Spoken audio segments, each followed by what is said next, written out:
শুভ বিজয়ার প্রীতি ও শুভেচ্ছা রইল আমার চ্যানেলের পক্ষ থেকে আপনাদের প্রত্যেককে, কারণ আপনারা প্রত্যেকেই কিন্তু আমার চ্যানেলে একটা ফ্যামিলি মেম্বারের মতন।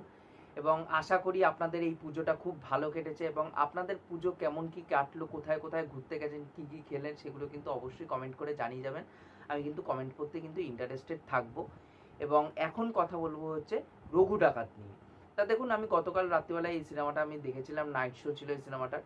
তা আমি টাইম পাচ্ছিলাম না এই কয়েকদিন দেখার, কারণ বিভিন্ন জায়গায় ঘোরাফেরা হেনা তেনা করার জন্য আমি এই সিনেমাটা দেখে উঠতে পারছিলাম না। তা ফাইনালি আমি কালকে এই সিনেমাটা দেখলাম।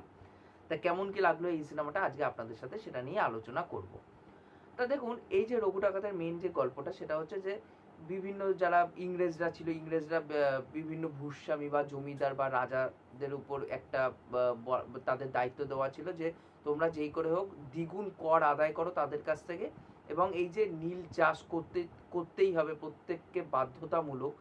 এই নীল চাষের ফলে কি হচ্ছে, সেই সব কিছু কিন্তু এই শোষণ করে নিচ্ছে কিন্তু এই জমিদার শ্রেণী এবং তার উপরে বসে থাকা এই ইংরেজ সৈন্যরা। এবং অন্যদিকে হচ্ছে আমাদের যে রঘু ডাকাত, সে হচ্ছে গরিবের মাসিহা কাইন্ড অফ। সে গরিব মানে বড় লোকদের কাছ থেকে ধন সম্পদ লুট করে এই গরিবদের মাঝখানে বিলিয়ে দিচ্ছে। এবং এই যে ইংরেজ এবং জমিদারদের সাথে একটা টার্সেল ক্রমাগত বেঁধে যাচ্ছে রঘু ডাকাতের, সেই সব যাবতীয় বিষয় জানতে হলে আপনাদের কিন্তু এই সিনেমাটা দেখতে হবে। তা দেখুন, আমি একটা কথা বলতে চাই রিভিউ শুরুতে, যে এই যে আমি যা বলবো এই সিনেমার ব্যাপারে, সেটা সম্পূর্ণভাবে আমার নিজস্ব মতামত। তা আপনাদের মতামত কিন্তু ভিন্ন হতেও পারে। তা দেখুন, এই সিনেমাটা যেইভাবে নিয়ে যাওয়া হয়েছে গল্পটাকে, আমি বলবো যে এই সিনেমাটাকে রঘু ডাকাত এবং খাদানের যদি কম্পারিজন করতে হয়, আমি কম্পারিজনের মধ্যে আমি রঘু ডাকাতকে সবার আগে এগিয়ে রাখবো। কারণ খাদান এর থেকেও খাজা সিনেমা ছিল, কিন্তু আমার কিন্তু খাদান সিনেমাটা পছন্দও হয়নি সেই টাইমে, এবং আমি নিজের রিভিউ কিন্তু আপনাদের সাথে তখন কিন্তু শেয়ার করেছিলাম। এবং এই পুজোয় অন্যতম বড় কন্টেন্ডার হচ্ছে রক্তবীজ 2 উইন্ডোজের। সেইটার থেকে বলবো, কারণ রক্তবীজ 2 কিন্তু আমার খুব ভালো কিন্তু লাগেনি, আমি নেগেটিভ রিভিউ দিয়েছিলাম, আপনারা চাইলে ওটাও চেক আউট করে আসতে পারেন। এবং ওখানটায় আমি বলেছিলাম সিনেমাটা আমার ভালো লাগেনি। এবং রঘু ডাকাত এবং রক্তবীজ 2 এর মধ্যে যদি ভালো বলা হয়, তাহলে আমি কিন্তু রঘু ডাকাতকে এগিয়ে রাখবো, রক্তবীজ 2কে কিন্তু অনেকটাই পিছিয়ে রাখবো আমি সিনেমা হিসাবে। এবার দেখুন, এই যে রঘু ডাকাত সিনেমাটা, আমার এক কথাই যদি বলি, আমার কিন্তু খুবই বিলো অ্যাভারেজ একটা সিনেমা বলে মনে হয়েছে। তা বলে এই সিনেমার পজিটিভ দিক নেই, অবশ্যই আছে, কিন্তু সেটার পরিমাণটা কম, নেগেটিভের পরিমাণটা কিন্তু খুব বেশি সিনেমাটার মধ্যে। এবং বিভিন্ন আমি হয়তো প্লট পয়েন্ট এমনও রিভিল করে দিতে পারি, যারা সিনেমাটা দেখেননি তাদের জন্য হয়তো স্পয়লারও হয়ে যেতে পারে। তা আপনারা সিনেমাটা দেখে আসুন, তারপর আমার রিভিউটা অবশ্যই চেক আউট করবেন, কারণ আমি বিভিন্ন ডিটেলিং সম্পর্কে কথা বলবো এই সিনেমার। তা দেখুন, এই যে এই সিনেমাটা রঘু ডাকাত, রঘু ডাকাত প্রধান প্রধান যে সিনেমার প্রধান যে পজিটিভ দিক, সেটা আমি বলবো রথিজিৎ, তার বিজিএম। মানে রথিজিৎ অনেক বাঁচিয়ে দিয়েছে এই সিনেমাটাকে, অনেকটাই বাঁচিয়ে দিয়েছে তার বিজিএম এর মাধ্যমে। কারণ কি, এমন এমন কিছু সিন আছে যেগুলো ডাল, সেগুলো দেখতে হয়তো ভালো লাগবে না, সেটার মিউজিকের মাধ্যমে, ব্যাকগ্রাউন্ড স্কোরের মাধ্যমে এতটাই আপলিফটেড করে দিচ্ছে, সেটা দেখতে কোথাও না কোথাও খুব ভালো লাগছে। এবং রঘু রঘু রঘু ওই যে গানটা, সেটা বিভিন্ন সময় এই গানটাকে সিনেমার মধ্যে ইউজ করা হয়েছে, সেই গানটা কিন্তু সত্যি শুনতে খুব ভালো লাগে। তার রথিজিৎকে এই গানটা কিন্তু প্রধান ক্রেডিট দিতে হয়, যে তার কম্পোজ করা যে বিজিএমটা, সেটা কিন্তু শুনতেও ভালো লাগে এবং সিনগুলোকে কিন্তু খুব সুন্দর করে এলিভেট কিন্তু করে দিতে পারে। এবং নীলায়ন চ্যাটার্জি এবং রথিজিৎ, তারা দুইজনে গান কম্পোজ করেছেন এই সিনেমার, তাদের দুইজনের কিন্তু গান কিন্তু খুব ভালো লেগেছে, শুনতে বেশ ভালো লাগে। এবং অন্যতম যে পজিটিভ দিক, সেটা হচ্ছে যে এই সিনেমাতে সোহিনী সরকারের পারফরমেন্স সব থেকে বেশি হাইলাইটেড হওয়াটা খুব উচিত, কারণ তার পারফরমেন্স কিন্তু বেশ বেশ ভালো লেগেছে আমার এই সিনেমাতে। এবং রূপা গাঙ্গুলি, সে এখানটায় ডাকাত মায়ের চরিত্রে অভিনয় করেছে, তারও কিন্তু পারফরমেন্স বেশ ভালো। তার স্বল্প স্ক্রিন অন টাইম, কিন্তু সে যেইটুকুনি ছিল তাকে কিন্তু বেশ বেশ ভালো লেগেছে। এবং দেবরে বলবো যে কিছু কিছু জায়গায় ভালো লেগেছে, আবার কিছু কিছু জায়গায় কিন্তু খারাপ লেগেছে। কিন্তু দেবরে ওই ইমোশনাল সিনগুলোতে একটু বেটার লাগে, যখন আবার একটু হাই পিচ যখন মানে ডায়লগগুলো দিতে হবে, তখন না দেবরে ওই যখন চিল্লিয়ে ডায়লগটা দিচ্ছে, তখন কিন্তু দেবরে অতটাও বেশি কিন্তু ভালো কিন্তু লাগছে না। এবার দেখুন, এই সিনেমাতে যে ডাকাতদের যে ফিজিক্স হয় একটা, মানে শরীরের যে কাঠামোটা, সেটা কিন্তু দেব এই সিনেমাতে পুরোপুরিভাবে মানেনি, এবং সিনেমার শুরুতেই প্রথমেই বলে দেওয়া হয়েছিল যে এই সিনেমাটা পুরোপুরিভাবে কাল্পনিক, জাস্ট নামটাকে ইউজ করা হয়েছে, পুরোপুরি আমরা আমাদের মতন ইন্টারপ্রিটেশন করে সিনেমাটাকে বানিয়েছি। এবার সেই জায়গা থেকে দাঁড়িয়ে এবার যেহেতু এটা কমার্শিয়াল একটা মোড়কীকরণ করে আমাদের সামনে প্রেজেন্ট করা হয়েছে রঘু ডাকাতকে, এবার সেই জায়গা থেকে বলবো যে ওই বডি ট্রান্সফরমেশন যেটা রেখেছে, যে একদম মানে পেটানোর চেহারা এবং যে অ্যাবস ফ্যাবস আমরা দেখতে পাচ্ছি দেবের, সেটা দেব খেটেছে, এইটুকুনি বলা যেতে পারে। দেব কিন্তু খেটেছে এই সিনেমার জন্য। এবং অন্যতম আরেকটা যে পজিটিভ দিক সেটা আমি বলতে চাই যে এই সিনেমার আর্ট ডিজাইনিং এর কাজ কিন্তু বেশ ভালো লেগেছে, সেগুলো দেখতে কোথাও না কোথাও খুব সুন্দর লেগেছে। যে বাজেটটা খরচা করা হয়েছে সেটা কিন্তু আর্ট ডিজাইনিং এর কাজ কিন্তু দেখলে বোঝা যাচ্ছে।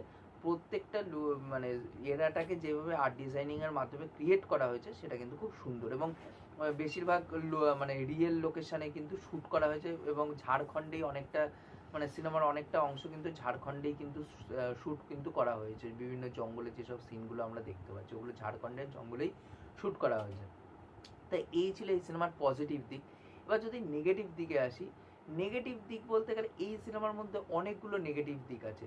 প্রথমত এই সিনেমাতে যেইভাবে মানে অ্যাকচুয়ালি তো আমরা দেখতে গেছি কি এটা ডাকাতদের সিনেমা, ঠিক আছে, রঘু ডাকাতের গল্প, ডাকাতদের নিয়ে সিনেমা। এবার সেখানটায় তুমি ডাকাতি দেখাচ্ছ না সিনেমার মধ্যে, গুনে গুনে একটা কি দুটো সিনে ডাকাতি হয়েছে, বাদ বাকি সিনে র্যান্ডাম চলে যাচ্ছে অ্যাকশন।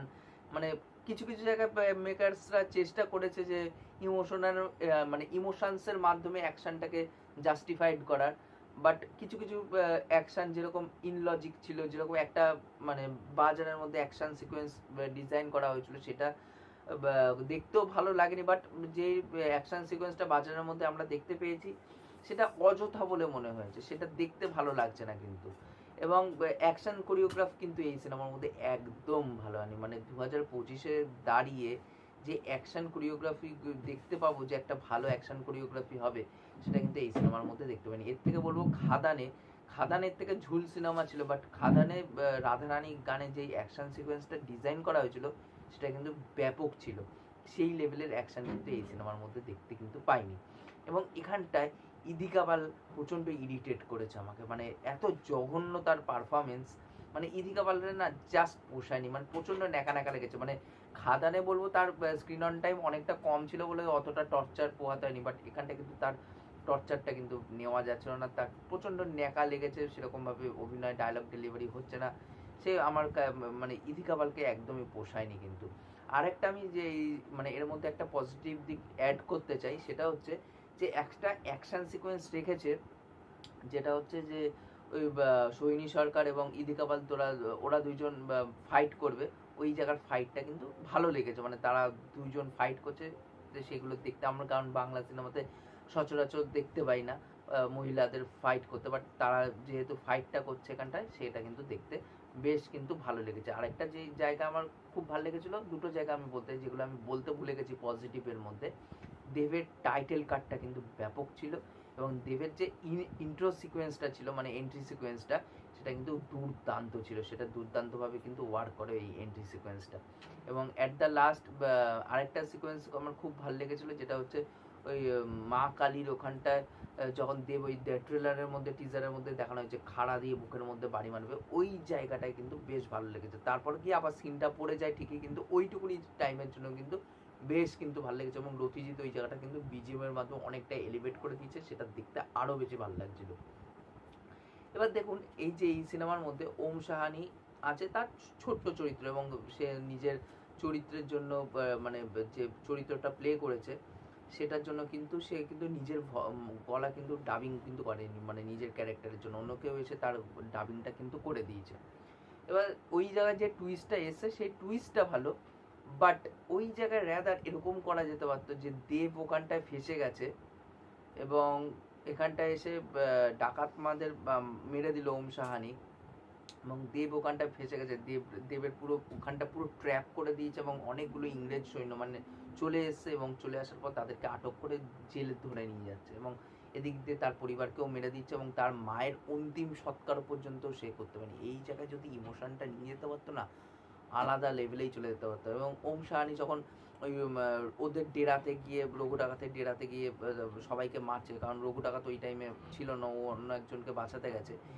সেই জায়গায় মানে মনে হলো কি জাস্ট কেক ওয়ার্কের মতো, জাস্ট আসলো, র্যান্ডাম মারলো, বেরিয়ে গেল, কোনো কিচ্ছু হলো না। এবং ওম সাহানির ক্যারেক্টারটাকে যেভাবে বিল্ড আপ দেওয়া হলো ইন্টারভেলের ওই সিকোয়েন্সে, পরবর্তীকালে যখন ওই বললাম যে দেব ওই খাড়াটা দিয়ে বুকের মধ্যে বাড়ি মারছে, ওইটা দেখতে ভালো লাগছে, বাট পরে গিয়ে সিকোয়েন্সটা পড়ে যাচ্ছে তার একটাই কারণ, দেবের অরাটাকে ফার্মিং করার জন্য ওখানটায় ডাউন করে দিয়েছে হচ্ছে ওম সাহানির ক্যারেক্টারটা। মানে ওমের ক্যারেক্টারটাকে তুমি একটা টাইমে দেখাচ্ছ খুব বড়, এবং পরবর্তীকালে দেবের সামনে গিয়ে সেটাকে খাটো করে দিচ্ছ। ওইখানটা যদি দুইজনের হাড্ডাহাড্ডি একটা টাসেল হতো, ওটা দেখতে ভালো লাগতো, সিনটা আরও বেশি উঠে কিন্তু যেত।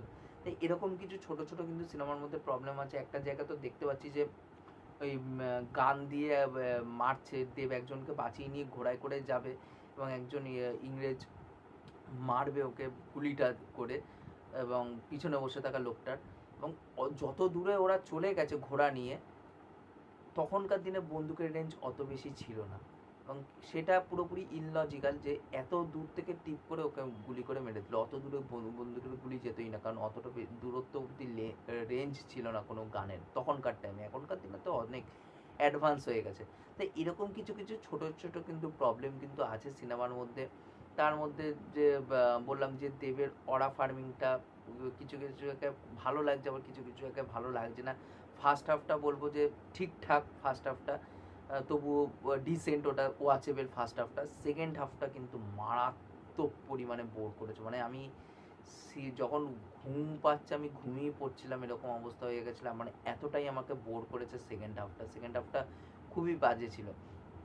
এবং যেই গানগুলো আমি দেখুন ওই ঝিলমিল লাগে, ওই গানটা তো আমি ক্রিটিসাইজ করেছিলাম যখন গানটা বেরিয়েছিল যে এই সিনেমার মধ্যে এই গান যায় না। সেটা আমি সিনেমা দেখার পরেও একই কথা বলবো যে মানে সিনেমার টোন আলাদা এবং গানের প্লেসমেন্ট আলাদা। মানে গানটাকে অন্য জায়গায় গিয়ে শ্যুট করে, যেটা দেভারা গানটা ওই যেখানটা গিয়ে শ্যুট হয়েছে, জায়গাটার নামটা আমি বারে বারে ভুলে যাই, বাট ওখানে গিয়ে শ্যুট করে গানটাকে রাখা হয়েছে ঝিলমিল লাগে, ওই গানটাও কিন্তু খুব একটা আপ টু দ্য মার্ক কিন্তু নয়। এবং সেকেন্ড হাফে অনেকটাই পড়ে যায়। ক্লাইম্যাক্সটা বলবো আমার ঠিকঠাক লেগেছে। আমার ইন্টারভেল ব্লকটা দেখছি অনেকে ভালো বলছে, বাট ইন্টারভেল ব্লকটা কিন্তু খুব একটা কিন্তু জমাতে কিন্তু পারেনি, অ্যাটলিস্ট আমার জন্য। এবং বলবো যে দেবের ওই এন্ট্রি সিকোয়েন্সের ওটা আমার দুর্দান্ত লেগেছে, এবং যথেষ্ট পরিমাণে বাজেট ঢালা হয়েছে, সেটা আমি বললাম যে একটা বাজেট আছে সিনেমার, লুক অ্যান্ড ফিল দেখলে কিন্তু সেটা বোঝা যায়। তা ওভারঅলে আমি বলবো যে সিনেমাটা খুবই অ্যাভারেজ একটা সিনেমা হয়েছে, খুব মানে আমার ভালো লাগেনি। এবং অনির্বাণ ভট্টাচার্যকে নিয়ে তো কথাই বলতে ভুলে গেলাম। অনির্বাণ ভট্টাচার্যকে কিন্তু একদম মানায়নি। মানে অনির্বাণ ভট্টাচার্য অনেক বছর আগে একজনকে ইন্টারভিউ দিয়েছিল, এবং সেখানটা ইন্টারভিউতে বলেছিল যে বিক্রমে যখন বিজয় সেতুপতি যখন ওই অটোটা উল্টে যাচ্ছে এবং ওখান থেকে যখন বেরাচ্ছে ওরকম থলথলে শরীর নিয়ে যে অরাটাকে মেনটেন করে সে বেরাচ্ছে, সেটা দেখতে কোথাও না কোথাও খুব ভালো লাগছে। আমার মধ্যে সেই অরাটা নিয়ে আমি করতে পারবো না। সত্যি কথা বলতে গেলে এই সিনেমাটা দেখার পর পরিষ্কার বোঝা গেছে তার মধ্যে কোনো অরা নেই। মানে এখানটায় লাউড পারফরমেন্স, মানে দেখুন তামিলে একজন অ্যাক্টর আছে খুব প্রত্যেকটা সিনেমাতে ভিলেনের চরিত্রে অভিনয় করে, এস জে সুরিয়া বেশিরভাগ সিনেমাতে দেখবেন একটু লাউড ভিলেন হয়, কিন্তু সেটা কিন্তু সে ল্যান্ড করাতে জানে যে লাউড হলেও সেটা দর্শকদের যাতে মজা দিতে পারে, এইভাবেই আমি পারফরমেন্সটা দেবো। বাট এখানটায় লাউড মানে যা খুশি তাই করছে। মানে এমনিতেই তো কাউন্ট ড্রাকুলার মতন একটা লুক নিয়ে ঘুরে বেড়াচ্ছে, এবং পুরো সিনেমা জুড়ে চিল্লিয়ে গেছে অনির্বাণ ভট্টাচার্য। মানে প্রচণ্ড লাউড পারফরমেন্সের নামে যা খুশি করেছে, দেখতে বিচ্ছিরি লেগেছে। এবং পুরো সিনেমা জুড়ে ওই গায়ে জড়ানো ওই চাদরটাকে শুধু উড়িয়ে গেছে আর চিল্লিয়ে গেছে, উড়িয়ে গেছে আর চিল্লিয়ে গেছে, মানে এই দুটো কাজ ছাড়া আর কিচ্ছু করেনি, চিল্লানো আর গায়ের চাদরটা উড়িয়ে দেওয়া। তা আমার অনির্বাণ ভট্টাচার্যের ক্যারেক্টারটাও পছন্দ হয়নি, এবং তার পারফরমেন্সও ভালো লাগেনি। মানে লাউড বলতে যা খুশি তাই। এবং আমি দেবকে বলতে চাই যে দেব ক্রিয়েটিভ কন্ট্রোল নিজের মানে হাতে রেখে দেয়, এটা কিন্তু ধ্রুব ব্যানার্জি খুব একটা ভালো পরিচালক নয়, কিন্তু তবু বলবো ধ্রুব ব্যানার্জির কিন্তু এখানে কোনো টাচ নেই, যেটা খাদানের ক্ষেত্রেও হয়েছিল। সুজিত ঋণ দত্ত, তার কিন্তু কোনো টাচ কিন্তু খাদানের মধ্যে ছিল না। জাস্ট দেবের একটা নিজস্ব ভিশন ছিল, সেই ভিশনটাকে পরিচালক করে বলে দিয়েছে তোমরা জাস্ট এক্সিকিউট করে দাও, যেটা আমরা ওয়াইআরএফ এর ক্ষেত্রে বলে থাকি যে আদিত্য চোপড়া পুরো ক্রিয়েটিভ কন্ট্রোলটা নিজের হাতে রেখে দেয় বলে আজকে স্পাই ফ্র্যাঞ্চাইজির এই অবস্থা। সেটাও কিন্তু দেবের কিন্তু এই যে দেব ক্রিয়েটিভ কন্ট্রোলটা নিজের হাতে রেখে দিচ্ছে, পরবর্তীকালে কিন্তু দেবরে নিজেই ভুগতে হবে এবং এটা কিন্তু ব্যাকফায়ার করবে, যে কোনো দিন ব্যাকফায়ার করে দেবে। এবং এই পুজোতে যেই নোংরা নোংরা কিছু জিনিসপত্র দেখেছি প্রত্যেকটা প্রোডাকশন হাউস করেছে, সেগুলো দেখতে খুবই বাজে লেগেছে। মানে খুব মানে নিজের চোখে দেখেছি তো, চোখের সামনে হতে দেখে জিনিসগুলো ভালো না। তা ওভারঅলে বলবো যে আমার রঘু ডাকাত সিনেমাটা জমেনি, আমার খুবই বিলো অ্যাভারেজ একটা সিনেমা বলে মনে হয়েছে। আপনারা কমেন্ট করে জানাতে পারেন যে আপনাদের এই সিনেমাটা কেমন কী লেগেছে। আমি জানি খিস্তি খাবো, তবুও আমার নিজস্ব ওপিনিয়ন কিন্তু আপনাদের সাথে শেয়ার করলাম। তাই এই ছিল আমার ওভারঅল বক্তব্য। ভিডিওটি ভালো লাগলে অবশ্যই লাইক শেয়ার সাবস্ক্রাইব করে পাশে থাকবেন, তাহলে মোটিভেশন পাবো নতুন নতুন ভিডিও বানানোর জন্য। এখনকার মতন টাটা।